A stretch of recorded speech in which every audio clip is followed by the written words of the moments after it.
A vestimenta é um dos temas que mais gera ideias equivocadas sobre o Irã, porque muita gente acredita que as mulheres iranianas usam burca, mas a burca, na verdade, é uma roupa que cobre a mulher por inteiro, inclusive os olhos, permitindo que ela veja o mundo apenas através de uma pequena tela. Se a mulher cobre todo o rosto, com exceção dos olhos, ela não está vestindo uma burca, mas sim um niqab. Eu vi mulheres usando niqab em Dubai e, olha, posso dizer que é assustador para quem não está acostumado. E essa é uma passagem muito interessante da minha jornada no Oriente Médio. Todos os movimentos bancários das empresas e embaixadas eram feitos em Dubai. Então, nós íamos lá com bastante frequência, inclusive para compras. O voo de Teherã até Dubai durava mais ou menos entre 45 e 50 minutos, então nós íamos sempre de manhã e voltávamos à noite. E em uma dessas viagens, junto com o capitão e sua esposa, que iam sempre ao banco retirar dinheiro para a ditância, havíamos planejado de ir primeiro ao banco e depois ao hipermercado. O capitão tinha que sacar $40 mil e estava sentado à frente da mesa do gerente enquanto nós duas permanecíamos atrás, observando. Quando o funcionário trouxe o pacote de dinheiro, o capitão perguntou se poderia conferir ali mesmo. E a reação do gerente foi surpreendente e descontraído começou. Contar? Contar, capitão? Contar? Como contar? Ué, eu preciso conferir. Ah, não, o senhor vai conferir $40 mil, capitão? Por favor, $40 mil? Nós damos para as nossas esposas gastarem no shopping nos finais de semana. Não precisa conferir $40 mil, não. Nós olhamos um para o outro com aquela cara de paisagem e saímos sem dizermos nada. Apenas os olhares diziam que não conseguíamos expressar em palavras. E partimos então para o hipermercado para comprar alguns produtos brasileiros. E dentro do mercado, num certo momento, o capitão disse: "Meninas, olha aqui, achei papaya." Ao nosso lado havia uma mulher usando uma roupa preta, luvas pretas de cetim à altura dos cotovelos, vários anéis de ouro e brilhantes sobre a luva, uma máscara de ferro e um véu preto por cima. Ela usava um perfume tão suave que deixava um aroma da fragrância muito gostoso no ar, mas parecia a viúva negra dos filmes de terror. Quando essa mulher ouviu o capitão, ela parou e disse: "Tão bom ouvir o português." E a esposa do capitão, atônita, respondeu: "Português? Mas como assim? Você fala português?" E ela respondeu: "Sim, eu sou brasileira." "Ah, brasileira? Mas o que você está fazendo aqui vestida numa roupa dessa?" "Eu sou casada com um árabe, mas eu sou muito feliz, ele é muito bom para mim.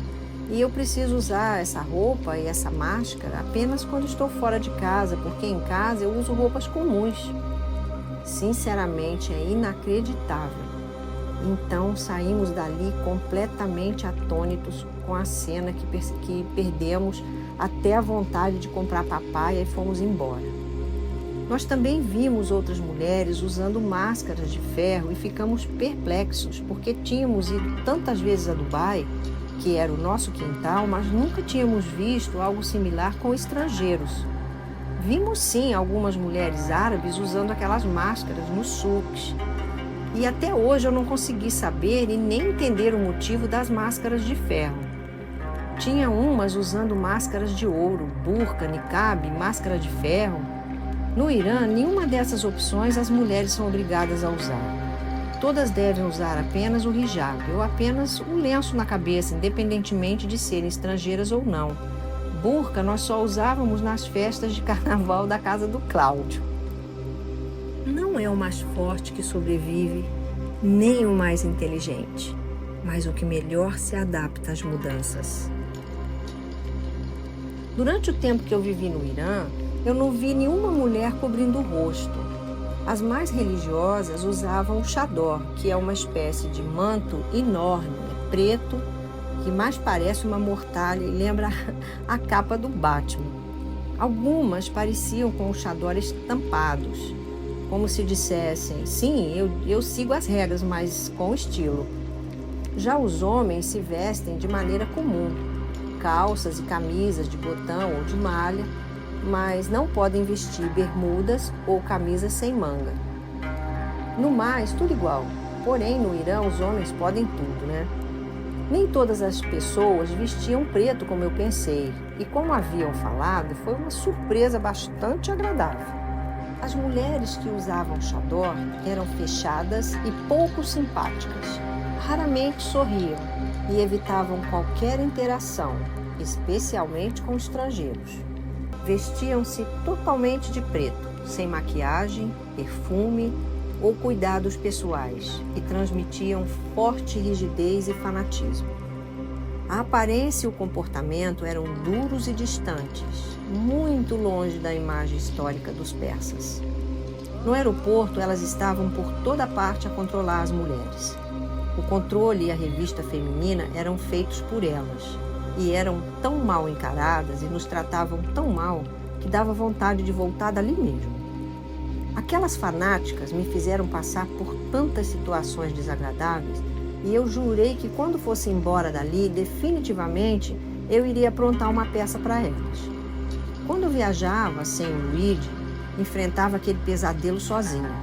Uma vez fui revistada até as partes íntimas, tive vontade de enforcar uma delas.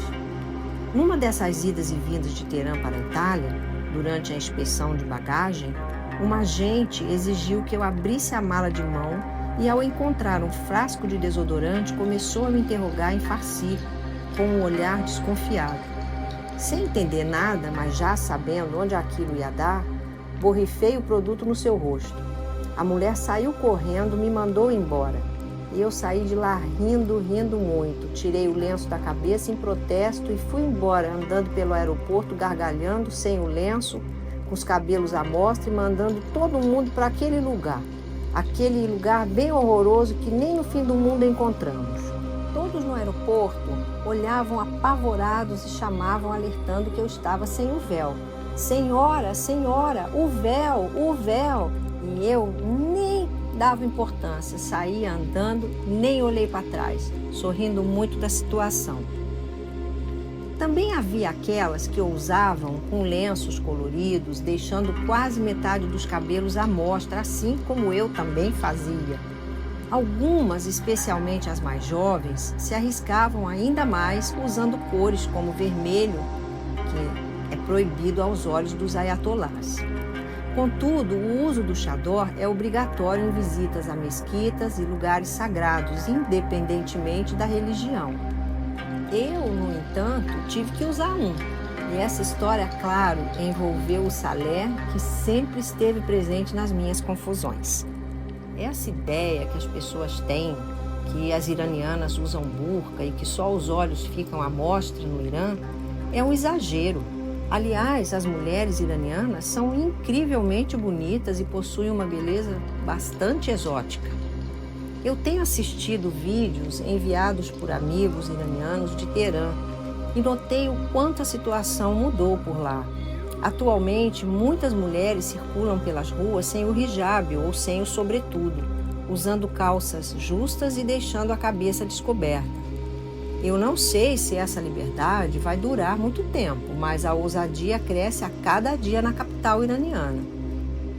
Ainda assim, após os protestos, depois que uma jovem foi presa e morta por usar roupa inapropriada, permanece a incerteza sobre o que poderá acontecer futuramente.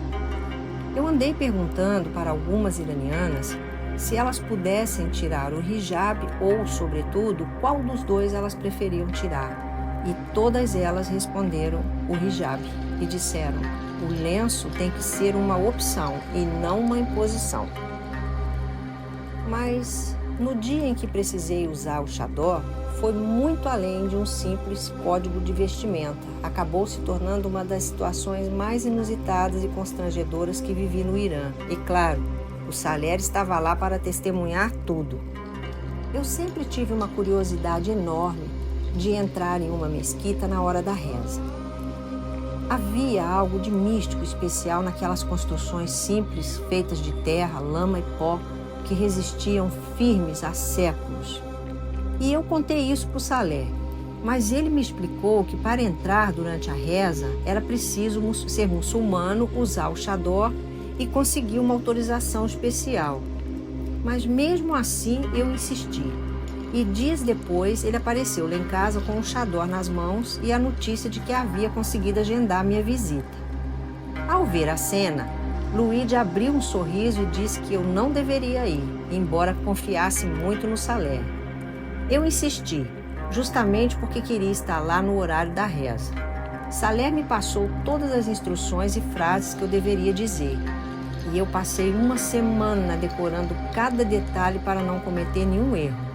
Experimentei o xador em casa antes de ir, uns dias antes, mas não me senti nada bem naquela roupa. Eu senti uma energia estranha, daqueles perrengues culturais que marcam. Para completar, era inverno, o céu estava cinza, tinha neve por todos os lados e um frio de cortar a alma. Ao chegar na mesquita, fui recebida por duas senhoras simpáticas que me conduziram até a sala de orações, um espaço exclusivo para mulheres onde o Salé não pôde entrar. Fiquei deslumbrada com a beleza do lugar, um salão imenso, coberto por tapetes persas riquíssimos em cores e detalhes. Tirei os sapatos, como mandava a tradição, e inexplicavelmente desabei em lágrimas. Me deu uma coisa assim, comecei a chorar do nada, me ajoelhei e pedi a Deus pela paz daquele povo tão contrastante. As mulheres, comovidas ao me ver chorar, perguntavam o motivo. Quando respondi, uma delas me abraçou e também chorou, trocando comigo palavras que não consegui compreender muito bem, e também o Salé não estava ali para traduzir. Na saída, recebi um pão pita recheado com hortelã fresca, tâmaras e queijo feta, uma combinação simples e deliciosa que comi com muito prazer. Por trás dos panos daquelas mulheres, encontrei simpatia, afeto e sensibilidade. Levei o xador para casa, lavei e registrei aquele momento tão especial. Na verdade, aquele xador era de uma das filhas do Salé. Usei preto muito poucas vezes, pois tenho aversão a essa cor. Passei a vestir roupas bem coloridas e, apesar das leis rígidas, estrangeiros como eu tinham mais liberdade. A polícia religiosa raramente me abordava, mas houve uma ocasião em que isso não foi suficiente para evitar problemas. Voltando do escritório, em um dia de muito vento, o lenço de seda que eu usava não parava na cabeça. Para contornar a situação, prendi-os atrás da orelha. Foi o suficiente para ser abordada por um membro da polícia religiosa, um pasdaran. A abordagem foi agressiva e ameaçadora. Ele disse que se eu não escondesse as orelhas, seria obrigado a cortá-las. A ameaça foi tão absurda quanto violenta, mas em vez de recuar, eu reagi imediatamente. Ameacei ligar para a embaixada e deixei bem claro que não aceitaria aquele tipo de intimidação. Peguei o telefone e comecei a discar. Na mesma hora, ele desapareceu, como se nada tivesse acontecido. Era evidente que tentava me amedrontar.